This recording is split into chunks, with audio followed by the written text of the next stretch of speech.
ጠበቃዬን አናግረውና እሱ መጥቶ ያያል። አይ ወንድሜ አትቸገር፣ ያን ያህል አስፈላጊ አይደለም። እንዴ ለምን? ቴዲ እኮ በጣም ጎበዝ ጠበቃ ነው። ደግሞ በእርግጠኝነት አሁን ካለበት ነገር በቶሎ በነፃ ያወጣል።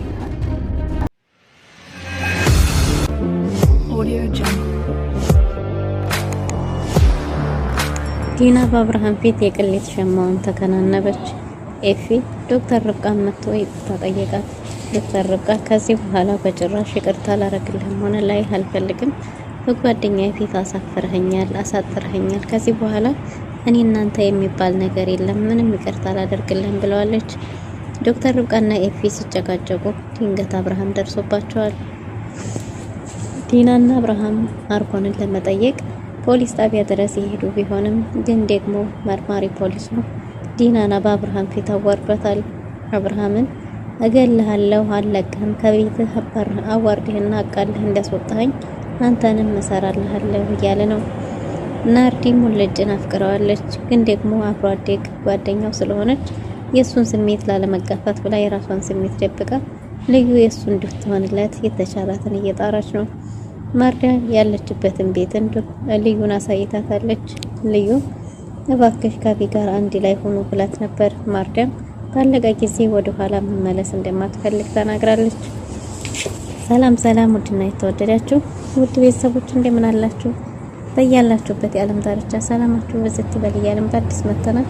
በቅንነት ላይክ፣ ሼር፣ ሰብስክራይብ ማድረጋችሁን አትርሱ። በባለፈው ክፍል እንደተመለከትነው እንግዲህ ዲና ቤቷ ድረስ ሰርፕራይዝ መጥቶላታል። ይህም ሰርፕራይዝ እንግዲህ የልጇ ለአንድ አመቷ የተሰጣት ስጦታ የልጇ ልብስ ነበር። ይህ ልብስ ማን ቤት ድረስ ሊልክላት ይችላል የሚለው ነው ጉዳዩ። አብርሃምን ይህን ቦክስ ባገኘበት ጊዜ ስጦታው ሊያዩ ለትንሽ ተቀርቦ ነበር። ግን ደግሞ እንግዲህ ለትንሽ ዲና ተጠራጥራ ስለነበረ ቤት ስትመጣ ደርሳበታለች ማለት ነው። አብርሃምም ነገሩ ስላልገባው ይቅርታ ጠይቆ እንግዲህ ስጦታውን መልሶላት ነበር። ስልክን በተደጋጋሚ ብትደውልም እሷ በፈለገችው ጊዜ ልታገኘው አትችልም፣ እሱ በፈለጋት ጊዜ ቢሆን እንጂ ማለት ነው። እናም ዲና እጅግ በጣም ነገሮች ሁሉ ትርምስምስ ድብልቅልቅ ብለውባታል። በዛ ላይ አብርሃም የድሮ አብርሃም አይደለም፣ ተጠራጣሪና ሌላ አብርሃም ሆኗል። አብርሃም ከዚህ በኋላ የኔ ባህሪ በዚህ ሆኖ የሚቀጥለው ምክንያቱም ነገሮች እስከሚስተካከሉ ድረስ የበፊቱ አብርሃም ይሆናል ብለሽ እንዳትጠብቂ፣ የድሮ አብርሃም ለማናችንም አልጠቀመም ብሏል። እናም እንግዲህ ዲና ነገሩን እንዴት ለምደውና ሁሉንም ነገር በዚሁ እንደሚቀጥል አስረግጦ ነግሯታል። ዲና እባክህ በዚህ ሰዓት እኔ ብቸኛ ነኝ፣ የእናቴ ልጅ ወንድሜ ታስሮብኛል እያለች ነች ማፈሪያ። ባሏ ታስሮ እንግዲህ ለአብርሃም የእናቴ ልጅ ወንድሜ ታስሮብኛል ብላለች። በምን ጉዳይ ነው ቢላትም አብርሃም በስተት እንድታሰር ነግረዋለች። አብርሃምም አላስችል ብሎት እንግዲህ ከጎኗ መልሶ ቆሟል ማለት ነው። እናም አጽናንቷት አሁን ማርኮንን ሄደን እንየው፣ ከዛ በተረፈ የተቻለንን ሁሉ እናደርጋለን፣ ጠበቃችንንም እናናግርለታለን ብሏት ወደ ፖሊስ ጣቢያ ለመሄድ ተነሳስተዋል ማለት ነው። ኤፊ በተደጋጋሚ ለዶክተር ርብቃ ስልክ ቢደውልም ልታነሳለት ስላልቻለች ቤት ድረስ ሰተት ብሎ ሄዷል። እናም እንግዲህ ኤፊ ወደ ቤት ሲመጣ አይታው ስለነበረ ዶክተር ርብቃ ተደብቃ ደግሞ ምን አባቱ ፈልጎ መጣ፣ በፈለኩት ጊዜ ሳላገኘው አሁን ምን ያደርጋል እያለች ነበር። ግን ደግሞ ኤፊ አይኑን አፍጦ ጥርሱን አግጦ እስከ ቤት ድረስ ሄዶ በሩን አንኳኳቷል። በሩ ሲንኳኳም ዶክተር ርብቃ ላለመዋረድ በሩን ከፍታ ደግሞ እዚህ ድረስ ምን ልታረግ መጣህ ብለው ነበር። ሰላም ለማለትም ሞክሮ ነበር። ግን ደግሞ ከዚህ በኋላ እንደማይተዋወቁ ነግረዋለች። እነሱም ይቅርታ እባክሽ የተፈጠረው ነገር ላስረዳሽ ብላት ነበር። በጠበቀችውና ባስፈለጋት ጊዜ ስላልተገኘ አሁን ደግሞ በተራዋ እሷ ልትሰማው ፈቃደኛ እንዳልሆነች ተናግራለች ዶክተር ርብቃ። ኤፊን በተቻለው መጠን ሊያስረዳት ቢሞክርም ግን ደግሞ እሷ ልትረዳው ፈቃደኛ ስላልሆነች እንግዲህ ቆሳስሎና ፊቱ እጁ ታስሮ ነበር። እናም በዚህ ሁኔታ ያለ የዛሬዋ ሜካፕ አርቲስት ደግሞ ተዋጥቶላታል፣ ችላበታለች፣ ተከነህበታል እያለች ነው። ኤፊ እውነት እንደሆነ ሊያስረዳት ቢሞክርም ከዚህ በፊት እንዲህ አድርጎ ስለነበረ በጭራሽ ልታምነው ፈቃደኛ አይደለች ማለት ነው። እባክሽ ላስረዳሽ እያለ ቢለምናትም ምንም የምታስረዳኝ ነገር የለም፣ ስጠብቅህ መቅረትህ መዋረድ ሳይንስ በጓደኛዬ ስለተጣላሁና ከጓደኛዬ ስለተቆራረጥኩልህ እንኳን ደስ አለህ። ሳምሪም እንግዲህ ሱቋ ባዶ ሆኖ እኔን ስጠብቅ ከኔ ጋር ከሷ ጋር እንድትጣሉና ሁለተኛ ነው ልታያት እንደማትፈልግ ጭምር ነግረዋለች። እና ኤፍሬም በተቻለው መጠን አሁንም ቢሆን እውነቱ እንደዚህ አይደለም፣ እውነቱን ላስረዳሽ፣ በአሁኑ የእውነት ችግር ገጥሞኝ ነው እና እሱን ላስረዳሽ ብሏት ነበር። መረዳት አልፈልግም፣ ከዚህ በኋላ እኔ እናንተ መሀል ፍቅር የሚባል ነገር የለም፣ የኔ ፍቅር አትበል እያለች ስትጨቃጨቅ ዲናና አብርሃም ድንገት ደርሰዋል ማለት ነው። እንግዲህ አብርሃምም የዶክተር ርብቃ ወንድም እንዴት ነህ ብሎ ዘመድ እንዴት ነህ ብሎ ከተዋወቀው በኋላ እንግዲህ ኤፊም ደህና ነኝ ብሏል።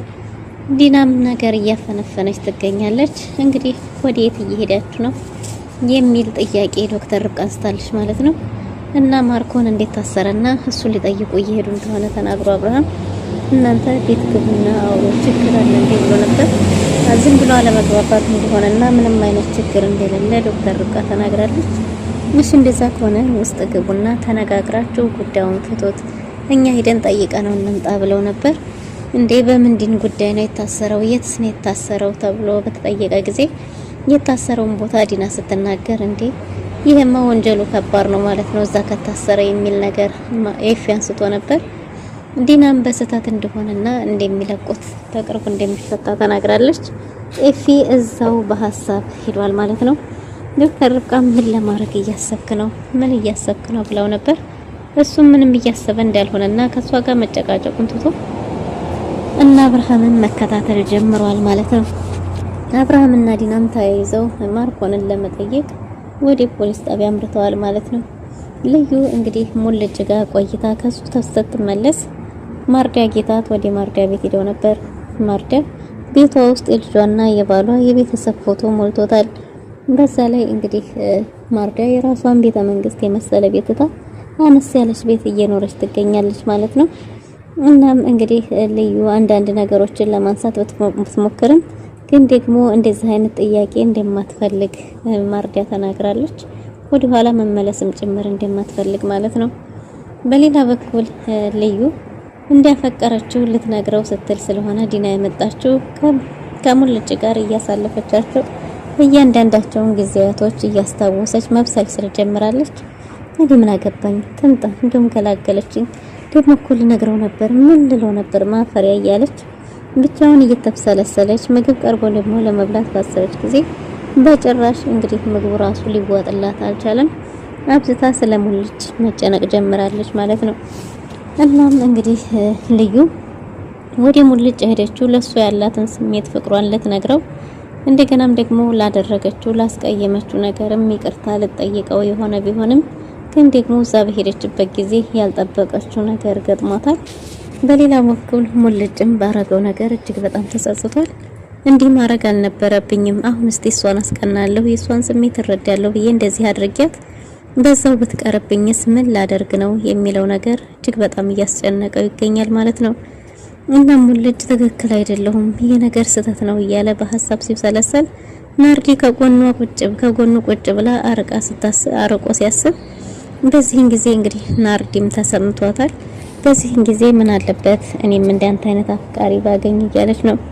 ሙልጭ ፍጹም ንጹህና ታማኝ አፍቃሪ ነው።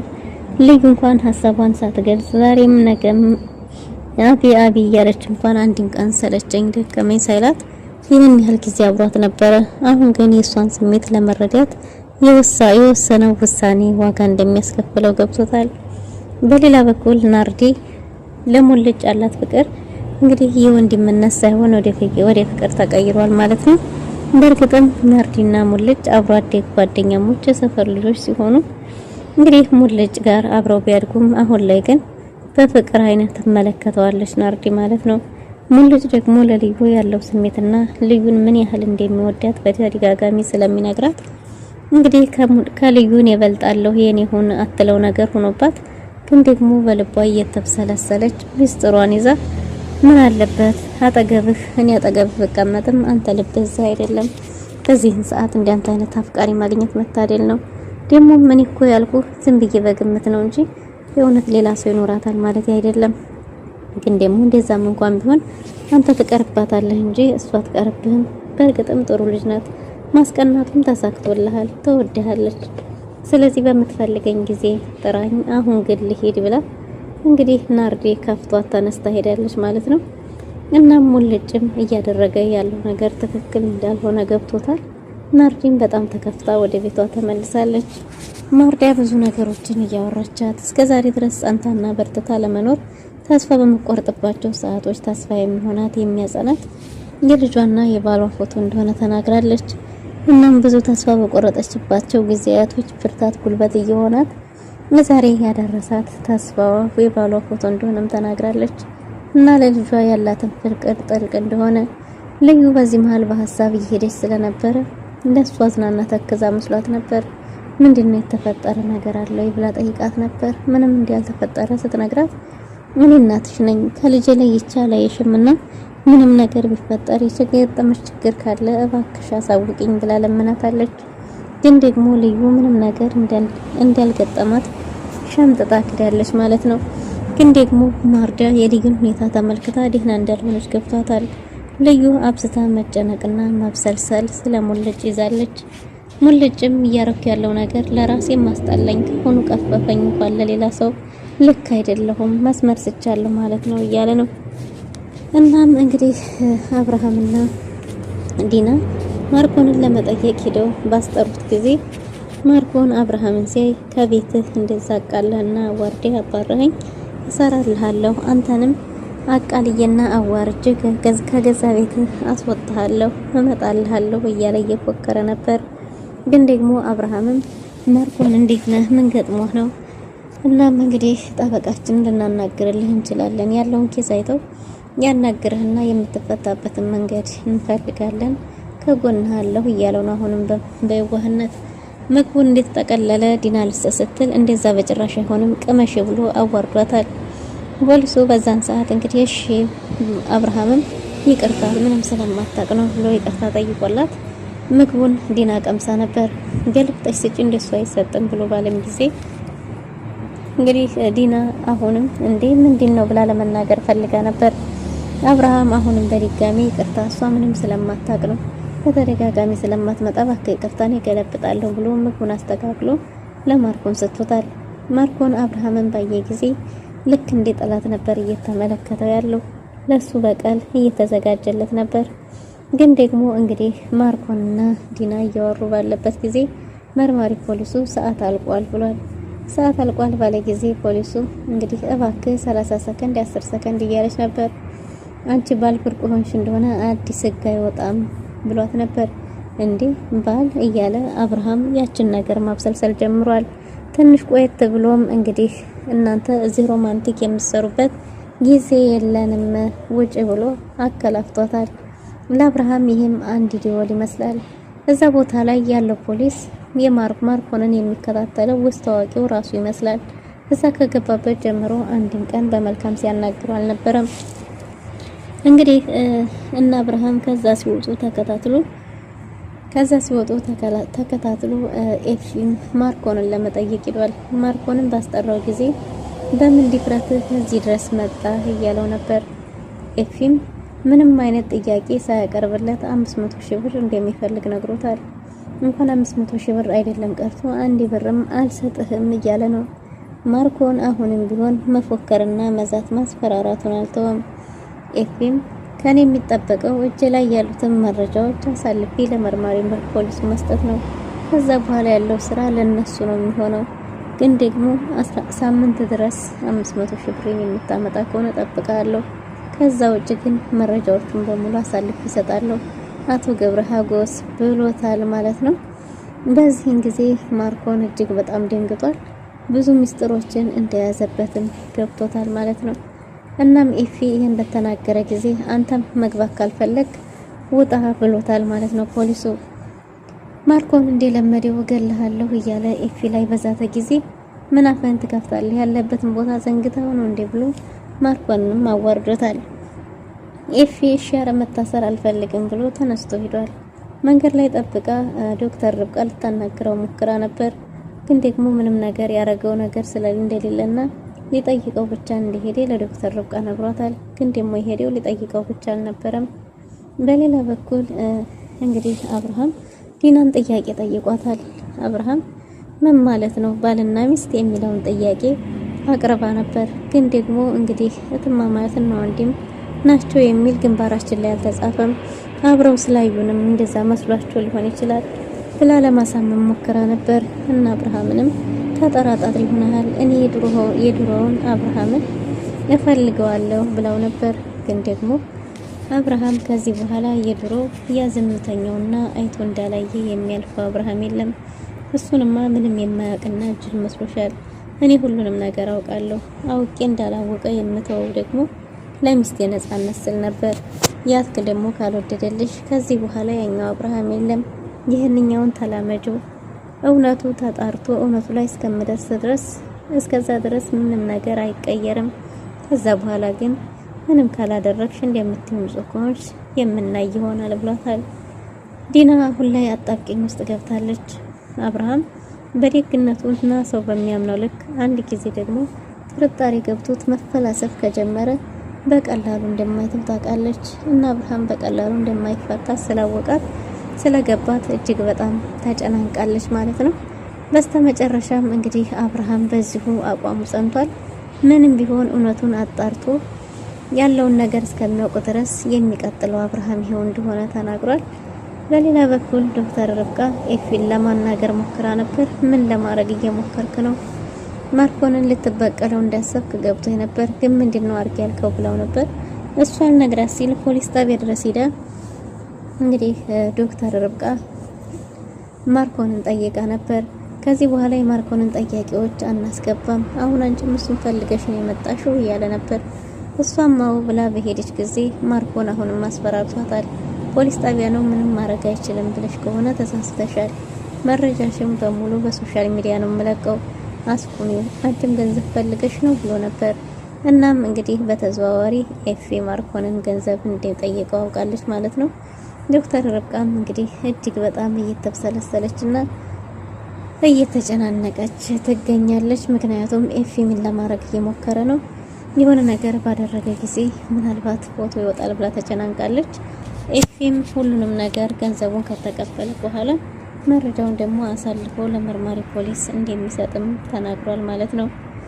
በሌላ በኩል እንግዲህ ማርዳ ልዩን እየሸኘቻት ሳለ ጊዜ ሳቤላን ይዛላት እንድትመጣ አዛታለች። ሳቤላን ከትምህርት ቤት ዘሻነይና ጥሩ ጊዜ እናሳልፍ ብላት ነበር። ልዩም እሺ ብላ ተስማምታ በሐሳቧ ወደ ቤቷ ሄዳለች። ዲና በተደጋጋሚ እየደወለች ነው። በተደጋጋሚ ብትደውልም ስልኳን ሊያነሳላት አልቻለም። እሱ በፈለገበት ሰዓት ብቻ ነው የሚደውለው። በሌላ በኩል ዲና ማን ሊሆን ይችላል? ይሄን የሚያረግብኝ ማን ነው? የቅርብ ሰው ማን ነው ብላ እናቷን ስልክ ደውላ ጠይቃለች። እናቷም አረ ልጄን የማውቀው ነገር የለም እያለች ነው። እኔማ ምናልባት የረሳሁት የምታውቂው በእኔ ስም ሲም ካርድ ያወጣሁለት ሰው እባክሽ ፈልጊ እያለቻት ነበር። እናትም ልጄን ምን ገጥሟት ይሆን እያለች ትጨነቃለች። ውድና የተወደዳችሁ ለዛሬ ነበረን ቆይታ ምን መስል ነበር። በቀጣይ ከምንገናኝ መልካም ጊዜ